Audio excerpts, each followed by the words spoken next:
La manipulation ne laisse pas de bleu visible, mais elle abîme profondément à l'intérieur. Elle marque la santé mentale d'une manière silencieuse, sournoise, que personne ne voit et que souvent toi-même tu ne comprends pas. Tu crois que c'est toi le problème. Tu crois que tu n'es pas assez forte, pas assez stable, pas assez normale, alors qu'en réalité, c'est eux que tu ressens est une conséquence directe de l'emprise.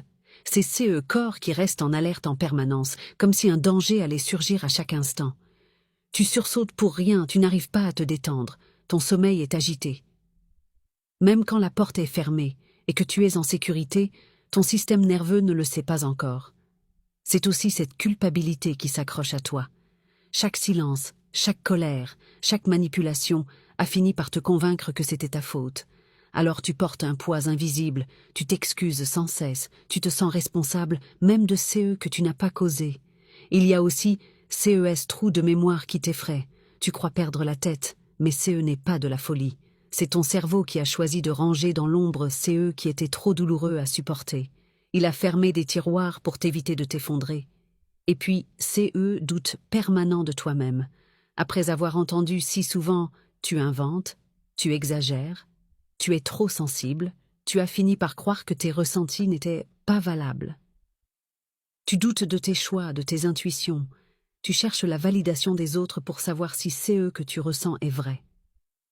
Ton sommeil est devenu fragile, comme si ton corps ne s'autorisait jamais à se reposer. Tu te réveilles la nuit, tu fais des cauchemars, ton cœur s'emballe sans raison. Même dans tes rêves, ton cerveau continue de se protéger. Et au bout du chemin, il y a cette perte d'identité. À force de marcher sur des œufs, tu as mis de côté tes goûts, tes envies, tes rêves. Tu as cessé de dire qui tu étais, tu t'es effacé pour ne pas déranger, pour survivre. Et aujourd'hui, tu ne sais plus vraiment qui tu es, ni CE que tu veux. Voilà les conséquences silencieuses de la manipulation. Elles ne signifient pas que tu es faible, elles signifient que tu as survécu. Ton corps et ton esprit ont trouvé des moyens de te protéger. Et la bonne nouvelle, c'est qu'avec du temps, de la sécurité et du soutien, tu peux réapprendre à respirer, à croire en tes ressentis, à retrouver ton identité. Tu n'es pas cassé, tu es en reconstruction. Et pas à pas, tu peux guérir. Abonne-toi et rejoins la communauté Empower Moms.